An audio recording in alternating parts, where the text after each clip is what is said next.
2023ला निरोप देण्यासाठी सर्व पर्यटन स्थळं गर्दीनं फुललेली आहेत, तर कायदा सुव्यवस्था राखण्यासाठी पोलिसांकडून ऑपरेशन ऑल आउट राबवलं जात आहे। मुंबईमधील सिद्धिविनायक मंदिरामध्ये भाविकांनी दर्शनासाठी गर्दी केली आहे। 31 डिसेंबरच्या पार्श्वभूमीवर बाप्पाचे आशीर्वाद घेण्यासाठी भाविकांनी गर्दी केली आहे। नववर्षानिमित्त साई मंदिर आज रात्रभर दर्शनासाठी खुलं असेल। नववर्षाच्या स्वागतासाठी भक्त दर्शनासाठी मोठ्या संख्येने दाखल होत आहेत आणि त्यामुळे मंदिर प्रशासनाने हा निर्णय घेतलाय। नवीन वर्षासाठी लोणावळ्यामधील टायगर पॉइंट पर्यटकांनी हाऊसफुल झालाय। निसर्गाचा आनंद घेण्यासाठी देशभरातील पर्यटक इथे येत असतात। सरत्या वर्षाला निरोप देण्यासाठी अनेक पर्यटक लोणावळ्यात येत असतात आणि त्यामुळे लोणावळ्यामधील अनेक हॉटेल्समध्ये विद्युत रोषणाईही करण्यात आली आहे। 31st सेलिब्रेशन आणि सलगच्या सुट्ट्या, त्यामुळे मुंबई पुणे महामार्गावर वाहतूक कोंडी पाहायला मिळाली आहे। महामार्गावर वाहनांच्या लांबच लांब रांगाही लागल्या। नवीन वर्षानिमित्त मोठ्या संख्येने पर्यटक लोणावळ्यामध्ये दाखल होत आहेत आणि याच पार्श्वभूमीवर अवजड वाहनांना दुसरीकडे वळवण्यात आलंय। त्यामुळे लोणावळ्यामध्ये येणाऱ्या पर्यटकांना वाहतूक कोंडीपासून दिलासा मिळणार आहे। 31 डिसेंबरसाठी मुंबई पोलीस सुद्धा सज्ज झालेले आहेत। मुंबईमधील अनेक ठिकाणी नाकाबंदी असेल। नंदुरबार जिल्ह्यात 31 डिसेंबर रोजी पोलिसांचा वाहन चालकांवर विशेष लक्ष राहणार आहे। दारू पिऊन वाहन चालवणाऱ्या वाहनधारकांवर कारवाई केली जाईल। नवीन वर्षाच्या स्वागतासाठी लोहा पोलीस सतर्क झालेत। कोणतीही अनुचित घटना घडू नये यासाठी बंदोबस्ताचं नियोजन करण्यात आलंय। मद्यपी चालकांवर अंकुश ठेवण्यासाठी पोलिसांनी विशेष योजनाही आखली आहे। सरत्या वर्षाला निरोप देतानाच नववर्षाच्या स्वागतासाठी छत्रपती संभाजीनगर सज्ज झालाय आणि या निमित्तानं शहरामधील हॉटेल्स, रेस्टॉरंट विद्युत रोषणाईच्या झगमगाटानं उजळून निघालेत। ग्राहकांना जेवणावेळीच्या नवनवीन मेजवानी देण्याची जय्यत तयारी सुद्धा करण्यात आली आहे। नवीन वर्षासाठी मुंबई पोलिसांकडून सागरी सुरक्षेत सुद्धा वाढ करण्यात आली आहे। मुंबई पोलिसांकडून 18 बोटी सागरी सीमेवर तैनात आहेत आणि या बोटी 31 डिसेंबर सकाळपासून जानेवारी 1 पर्यंत असणार आहेत। यूपीआयद्वारे पेमेंट करणाऱ्या ग्राहकांना लवकरच टॅप अँड पेची सुविधा मिळणार आहे। तुमचा मोबाईल पेमेंट मशीनला टच करताच आपोआप पेमेंट होईल आणि 31 जानेवारी 2024 पर्यंत युजर्सना ही सुविधा उपलब्ध होणार आहे। नवीन वर्षात ग्राहकांना सिम कार्ड खरेदी करताना केवायसी सादर करावं लागणार आहे। कागदावर आधारित केवायसीची प्रक्रिया सिम कार्ड खरेदीच्या वेळी सुरू होईल आणि सिम कार्ड मिळवताना तुम्हाला बायोमेट्रिक्सद्वारे तुमच्या तपशिलांची पुष्टी सुद्धा करावी लागेल। नवीन वर्षामध्ये सर्वसामान्यांना महागाईची झळ बसण्याची शक्यता आहे। विमान प्रवासासाठी ग्राहकांना अधिकचे पैसे भरावे लागू शकतात। संभाजीनगरमधील वाळूज परिसरामध्ये एका कारखान्याला भीषण आग लागली आणि या अग्नितांडवामध्ये 6 कामगारांचा होरपळून मृत्यू झालाय। आग आटोक्यात आणण्यात अग्निशमन दलाला यश आलंय। आज रेल्वेच्या मध्य आणि हार्बर मार्गावर मेगा ब्लॉक करण्यात येणार आहे। माटुंगा ते मुलुंड स्टेशन दरम्यान सकाळी 11 ते 4 वाजेपर्यंत ब्लॉक असेल। मुंबई महानगरामध्ये सुरू झालेली संपूर्ण स्वच्छता मोहीम ही लोकचळवळीमध्ये रूपांतरित होती असं त्यामुळे आज महास्वच्छता अभियान मुंबईमधील 10 ठिकाणी राबवण्यात येत आहे। हवेची गुणवत्ता दिवसेंदिवस मुंबईमधली घसरत चालली आहे। वांद्रे कुर्ला संकुलासह कुलाबा वसई परिसरामध्ये हवा गुणवत्ता निर्देशांक चांगलाच घसरलेला आहे। दुकानं आणि अन्य आस्थापनांच्या अमराठी पाट्यांविरुद्ध मुंबई महापालिकेची धडक कारवाई सुरू आहे। गेल्या महिनाभरात 59,125 दुकानांची झडती घेण्यात आली आणि यामध्ये 2,407 दुकानदारांनी पाट्या मराठी भाषेत न लावल्याचं समोर आलंय। त्यांच्यावर कारवाई करण्यात आली। मुंबईकरांवर पाणी कपातीची टांगती तलवार आहे। मुंबईला पाणी पुरवठा करणाऱ्या तलावांमध्ये 67% पाणीसाठा उरलाय आणि त्यामुळे शहरवासियांना आगामी काळात पाण्याचा वापर काटकसरीने करावा लागणार आहे। मराठवाड्यातील संभाजीनगर, जालना, बीड जिल्ह्यांचा पाणी प्रश्न पेटलेला आहे। ऐन हिवाळ्यामध्ये टंचाईचे चटके सुरू झालेत। 3 जिल्ह्यांमध्ये 176 टँकरना पाणी पुरवठा सुरू आहे। राज्यामध्ये कोरोनाच्या रुग्णसंख्येत वाढ होत असून राज्यामध्ये शनिवारी 172 कोरोनाचे नवीन रुग्ण आढळले आणि त्यामध्ये सर्वाधिक 36 ठाणे महापालिका क्षेत्रात तर मुंबईमध्ये 32 रुग्ण आढळलेले आहेत।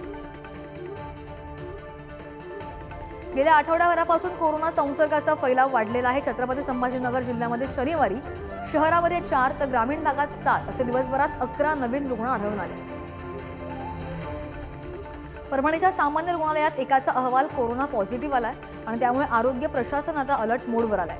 दरम्यान संपर्कातील लोकांना काळजी घेण्याचं आवाहन आरोग्य विभागानं केलंय। Mumbai trans harbour link Nhava Shivdi sea link हा भारतातील सगळ्यात लांब सागरी सेतू म्हणून ओळखला जाणार आहे आणि हा सागरी पूल 12 जानेवारीला लोकांच्या सेवेत येण्याची शक्यता। मुंबईच्या बीकेसी मधील बुलेट ट्रेन टर्मिनस बांधकामाला महानगरपालिकेनं नोटीस बजावलेली आहे। बांधकामाच्या धुळीमुळे वायू प्रदूषण वाढल्यानं ही नोटीस बजावण्यात आली आहे। हिंगोलीच्या आखाडा बाळापूरमध्ये 10 जानेवारीला मुख्यमंत्री एकनाथ शिंदेंची जाहीर सभा होणार आहे आणि या सभेसाठी शिंदेंच्या शिवसेनेकडून जोरदार तयारी सुद्धा करण्यात आली आहे। 9 आणि 10 जानेवारीला आदित्य ठाकरे कोल्हापूर दौऱ्यावर आहेत। या दौऱ्यादरम्यान ते पदाधिकाऱ्यांच्या भेटी आणि सभा सुद्धा घेतील। आरक्षण मिळेपर्यंत मुंबई सोडणार नाही हाच नववर्षाचा संकल्प आहे असा निर्धार मनोज जरांगे पाटील यांनी केलाय। उपोषण आझाद मैदान किंवा शिवाजी पार्कवर होईल असंही ते म्हणाले। देवेंद्र फडणवीसांवर राग नसून ते आरक्षणासाठी काम करतायत असं वक्तव्य मनोज जरांगेंनी केलंय। मराठा म्हणून आरक्षण द्या, कुणबी नको अशी मागणी मुंबईमधील बैठकीमध्ये कोकणवासियांनी केली आहे। 17 जानेवारीला कोकणामध्ये एक क्षत्रिय मेळावा होतोय आणि त्याच पार्श्वभूमीवर ही बैठक घेण्यात आली आहे। मनोज जरांगेंच्या मुंबई आंदोलनामुळे सरकारनं वेगळी भूमिका घेतल्यास आंदोलन करू असा इशारा ओबीसी महासंघानं दिला। शेतकरी आक्रोश यात्रेच्या सांगता सभेत शरद पवारांनी महायुतीवर टीकेची तोफ डागली आहे। शेतकरी आत्महत्येच्या घटना अस्वस्थ करतायत असं पवारांनी म्हटलंय, तर कांदा उत्पादकांच्या तोंडचा घास निर्यात बंदीमुळे हिरावला असं सुद्धा ते म्हणाले। खासदार सुप्रिया सुळेंनी शेतकरी आणि दुष्काळाच्या मुद्द्यावर सरकारला घेरलेलं आहे। पक्ष फोडण्यापेक्षा विकास कामांवर आणि पाण्याच्या समस्येवर लक्ष द्या असा टोला सुद्धा त्यांनी सरकारला लगावलाय। ज्यांना आपलं घर सांभाळता येत नाही ते इतरांवर टीका करतात अशा शब्दात भाजपचे प्रदेशाध्यक्ष चंद्रशेखर बावनकुळेंनी सुप्रिया सुळेंचा समाचार घेतलाय।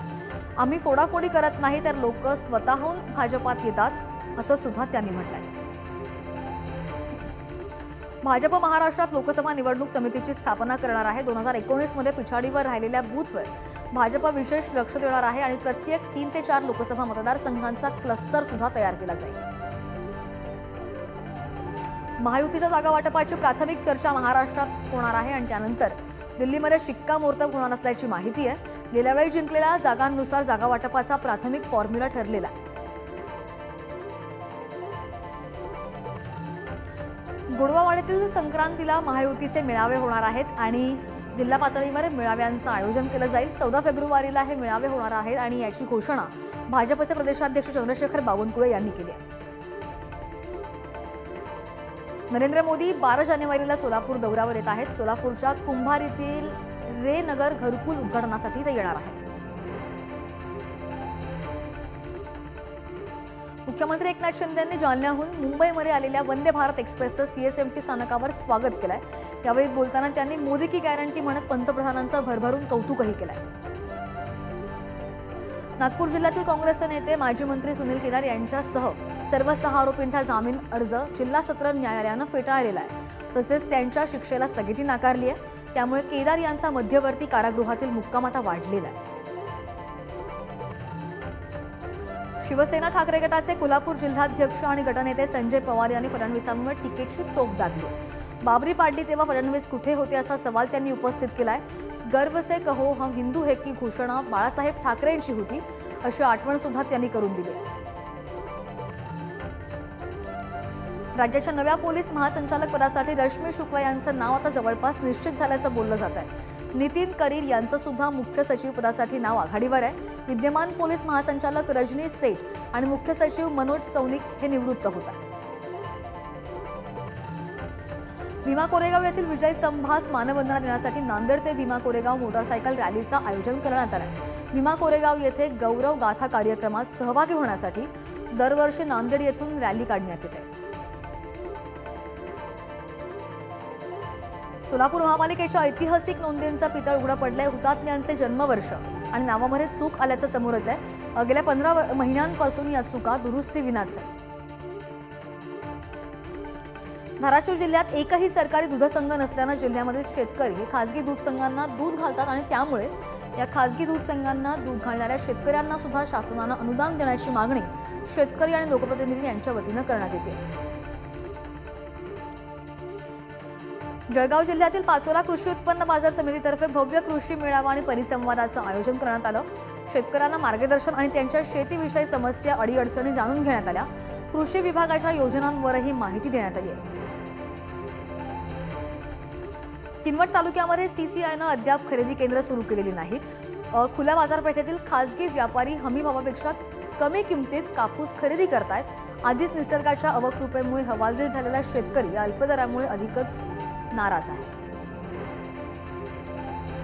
मराठवाड्यातील खरीप हंगाम पावसाच्या खंडामुळे बळीराजाच्या हातून गेलाय आणि आधीच पावसाच्या खंडामुळे पडलेल्या दुष्काळात अवकाळाची पावसाची भर पडली आहे। त्यामुळे शेतकऱ्यांवरील कर्जाचा बोजा सुद्धा वाढलेला आहे।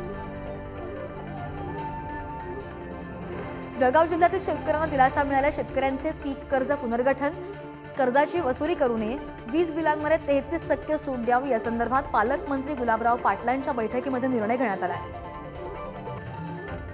नंदुरबारमध्ये सवलतीच्या दरात एसटी प्रवास पाससाठी विद्यार्थ्यांचे हाल होत आहेत। नंदुरबार बस आगारात एकच खिडकी सुरू आहे आणि त्यामुळे पास घेण्यासाठी विद्यार्थ्यांच्या मोठ्या रांगा लागतात। वाशिम जिल्ह्यातील खरीप हंगामातल्या प्रमुख पिकांची सरासरी अंतिम आणेवारी 48 पैसे इतकी जाहीर करण्यात आली आहे। जिल्ह्यामधील सर्वच गावांची खरीप हंगामाची अंतिम पैसेवारी 50 पैशांपेक्षा कमी आली आहे आणि त्यामुळे नुकसान भरपाई देण्याची मागणी आता शेतकरी करतायत। नवापूर तालुक्यातील 1.5 वर्षांपासून जलजीवनाची कामं रखडलेली आहेत आणि पिण्याच्या पाण्यासाठी आदिवासी महिलांना जवळजवळ 1.5 ते 2 किलोमीटरची पायपीट करावी लागते। कारागृहातील भारतामधील कारागृहांची स्थिती गेल्या 5 वर्षांमध्ये अगदीच बिघडलेली आहे। सध्या देशात विविध राज्यांमधील अनेक कारागृहांमध्ये त्यांच्या क्षमतेपेक्षा दुप्पट कैदी डांबलेले आहेत आणि यामध्ये महाराष्ट्रातील कारागृहांची स्थिती मात्र फारच चिंताजनक आहे। विजय स्तंभ अभिवादन कार्यक्रमानिमित्त वाहतूक कोंडी टाळण्यासाठी मुंबई नगर महामार्गावर वाहतुकीमध्ये बदल करण्यात आलाय। कोरेगाव भीमा येथे 1 जानेवारी रोजी विजय स्तंभ अभिवादन कार्यक्रमाचं आयोजन करण्यात आलंय। परभणीमध्ये विकसित भारत संकल्प यात्रेच्या कामाला पंचायत समितीच्या अधिकाऱ्यांनी नकार दिलाय। यात्रेदरम्यान अधिकाऱ्यांना अडचणींचा सामना करावा लागत असल्यानं कर्मचाऱ्यांनी जिल्हाधिकाऱ्यांना पत्र लिहून हा नकार दिलाय। जळगावच्या म्हसावदमध्ये रेल्वे पूल उभारायचा की भुयारी मार्ग यावर वाद सुरू आहे। जळगाव जिल्हाधिकारी कार्यालयात या संदर्भात नुकतीच बैठक पार पडली। राज्य शासनाकडून यासाठी निधी उपलब्ध करून देण्यात आलाय। समृद्धी महामार्ग विस्ताराच्या आखणीला मान्यता देण्यात आलेली आहे। गडचिरोली चंद्रपूर पर्यंत आता या महामार्गाचा विस्तार होणार आहे। या निमित्तानं राज्याची पूर्व आणि पश्चिम सीमा एकसंधपणे जोडली जाईल। राज्यस्तरीय युवा महोत्सवाचे क्रीडा मंत्री संजय बनसोडे यांच्या हस्ते थाटात उद्घाटन करण्यात आलंय आणि लातूर जिल्ह्यातील उदगीर येथे 2 दिवसीय युवा महोत्सवाचं आयोजन सुद्धा करण्यात आलंय। पूर्वीच्या हिट अँड रन कार्यामध्ये सुधारणा करून नवीन हिट अँड रन कायदा 2023 गृहमंत्री अमित शहा यांनी आणलाय आणि हा कायदा देशभरातील वाहन चालकांसाठी अन्यायकारक असल्याचा आरोप वाहन चालकांकडून होतोय। आज चंद्रपूरमध्ये या कायद्याविरोधात रॅली काढण्यात आली आहे। तापमानातील चढउतार आणि ऋतूमधील बदल तसंच प्रदूषण यामुळे मुंबईकर व्हायरल खोकल्यामुळे हैराण झालेत। गेल्या 10 ते 15 दिवसांमध्ये सर्दी आणि घशाच्या खवखवीने त्रस्त रुग्णांच्या संख्येत जवळजवळ 20 ते 25% वाढ झाली आहे। पुणे शहराचा पारा शनिवारी राज्यामध्ये सगळ्यात नीचांकी ठरलाय। शहराचा पारा 11.9 अंशांखाली आला होता। दरम्यान हिंदी महासागरासह अरबी समुद्रात कमी दाबाचा पट्टा तयार झाला आणि त्यामुळे नवीन वर्षामध्ये कोकण आणि मध्य महाराष्ट्राला पावसाचा इशारा देण्यात आला। सारंगखेडा घोडे बाजारामध्ये विक्रमी उलाढाल झालेली आहे। घोडे बाजारानं 2 कोटींचा टप्पा पार केलाय। 550हून अधिक घोड्यांची आतापर्यंत विक्री झाल्याचं समोर येत आहे। तर या वर्षीच्या घोडे बाजारात चांगलीच तेजी सुद्धा पाहायला मिळाली। मालवण आसरा येथून कुडी मार्गे देवगडला जाणाऱ्या एसटी बसचा अपघात झालाय। चालकाचा गाडीवरील ताबा सुटल्यानं एसटी बस थेट घराला जाऊन धडकली। घरावर एसटी आदळली आणि त्यामुळे घराचं मात्र मोठं नुकसान झालंय। मालाड पश्चिमेच्या मालवणी भागामध्ये भावानेच भावाची हत्या केल्याचा धक्कादायक प्रकार आता समोर आलाय। त्या पैशाच्या व्यवहारातून ही हत्या झाल्याचं सांगण्यात येत आहे। पोलिसांनी खुनाचा गुन्हा दाखल करून आरोपीला अटक केली आहे। यवतमाळच्या वणी येथे बस स्थानकासमोर 2 युवकांनी एसटी चालक वाहकाला मारहाण केली आहे। घटनेचा व्हिडिओ सुद्धा समोर आलाय आणि या घटनेनंतर पोलिसांनी घटनास्थळी धाव घेत पोलिसांनी दोनही युवकांना ताब्यात घेतलंय। दत्त मंदिरातील दानपेटी फोडून 70 ते 80 हजारांचा ऐवज लंपास करण्यात आलेला आहे। घटना सीसीटीव्हीमध्ये कैद झाली आहे। काही महिन्यांपासून चोरीच्या घटनांमध्ये वाढ होतीये। पोलिसांच्या कामावर यामुळे प्रश्नचिन्ह निर्माण होत आहे। 22 जानेवारीला देशाने दिवाळी साजरी करावी असं आवाहन पंतप्रधान नरेंद्र मोदी यांनी अयोध्येतून जनतेला केलंय। अयोध्येतील राम मंदिर देशासाठी विकासाची प्रेरणा आहे असे गौरवोद्गार सुद्धा त्यांनी काढले। केंद्र सरकारने आरक्षणाची मर्यादा वाढवावी। जाट, गुजर आणि मराठा नेत्यांच्या संयुक्त बैठकीमध्ये ही मागणी करण्यात आली आहे। उत्तर प्रदेशातील मुझफ्फरनगरमध्ये जाट, गुजर आणि मराठा नेत्यांची आरक्षणासंदर्भात संयुक्त बैठक पार पडली। श्रीराम फक्त हे हिंदूंचेच नव्हे तर अवघ्या जगाचे आहेत असे उद्गार नॅशनल कॉन्फरन्सचे नेते फारुख अब्दुल्ला यांनी काढले। अयोध्येमध्ये राम मंदिर साकारलं जात आहे आणि त्यापेक्षा दुसरी आनंदाची बाब नाही असं सुद्धा त्यांनी म्हटलंय। इंडिया आघाडीच्या समन्वयकपदी नितीश कुमार यांचं नाव जवळपास आता निश्चित झालंय। इंडिया आघाडीच्या आगामी नावाची औपचारिक घोषणा होणार असल्याचं समजतंय, तर उच्चपदस्थ सूत्राने नितीश कुमार यांच्या समन्वयक पदाच्या माहितीला दुजोरा दिला आहे। राजस्थानमधील नव्या भाजप सरकारचा मंत्रिमंडळ विस्तार शनिवारी झाला। शनिवारी संध्याकाळी राजभवनामध्ये शपथविधी कार्यक्रमाला सुद्धा सुरुवात झाली, ज्यामध्ये राज्यपाल कलराज मिश्रा यांनी 22 आमदारांना पदाची शपथ दिली आहे। मध्य प्रदेश, राजस्थानसह उत्तर भारतातील 7 राज्यांमधील विमान आणि रेल्वे सेवा धुक्यामुळे विस्कळीत झाली आहे। धुक्यामुळे 80 विमानांचं उड्डाण रद्द करण्यात आलं असून 30 रेल्वे गाड्यांची सुद्धा सेवा ठप्प आहे। दिल्लीसह उत्तर भारतात थंडीचा जोर वाढू लागलाय। मोठ्या प्रमाणात धुक्यामुळे राष्ट्रीय महामार्गावरील दृश्यमानता कमी होत असते आणि याचाच मोठा फटका प्रवाशांना बसण्याची शक्यता असते। अपघात होण्याचीही शक्यता यामुळे बळावते। हाफिज सईदचा ताबा देण्यास मुजोर पाकिस्ताननं पुन्हा एकदा नकार दिलाय। भारतासोबत आमचा गुन्हेगार हस्तांतरण करार झालेला नाही आणि त्यामुळे हा ताबा शक्य नसल्याचं पाकिस्ताननं म्हटलंय। त्यामुळे पाकिस्तानने 26/11च्या सूत्रधाराला अभय दिल्याचं स्पष्ट झालंय। प्रेमाच्या त्रिकोणातून एका तरुणाचा हकनाक बळी गेल्याची घटना दिल्लीमध्ये घडली आहे। इंस्टाग्रामवरून झालेली मैत्रीचं प्रेमात झालेलं रूपांतर आणि हत्या असा हा संपूर्ण घटनाक्रम आहे। 10 ग्रॅम 24 कॅरेट सोन्याची किंमत 63,360 असून मागील ट्रेडमध्ये या मौल्यवान धातूची किंमत 63,590 रुपये प्रति 10 ग्रॅमवर बंद झाली। बुलियन मार्केट या वेबसाईटनुसार चांदी ही 75,430 रुपये प्रति किलोनं विकली जाते। देशामधील रिअल इस्टेट क्षेत्राला 2023 साल सुगीचं होतं। तब्बल 3 लाख नवे गृहप्रकल्प दाखल झालेत। 4,76,530 सदनिकांची विक्री झाल्याचंही समोर आलंय। इतकंच नाही तर देशात 52% व्यवसाय वृद्धीसह पुणे प्रथम क्रमांकावर असल्याचंही स्पष्ट झालंय। नवीन वर्ष 2024 मध्ये शेअर बाजाराला 14 सुट्ट्या मिळणार आहेत, म्हणजेच सण आणि राष्ट्रीय सुट्ट्यांमुळे शेअर बाजार 14 दिवस बंद राहणार आहे। सरत्या वर्षात टाटा मोटर्सच्या शेअरनं निफ्टी तालिकेमध्ये 100%पेक्षा जास्त फायदा गुंतवणूकदारांना मिळवून दिलाय। Bajaj auto, L&T, Coal India या कंपन्यांचे शेअर्स सुद्धा फायदेशीर ठरलेत आणि याउलट अदानी एंटरप्राइजेसमध्ये गुंतवणूक करणाऱ्यांना सुद्धा मोठा फटका बसलाय।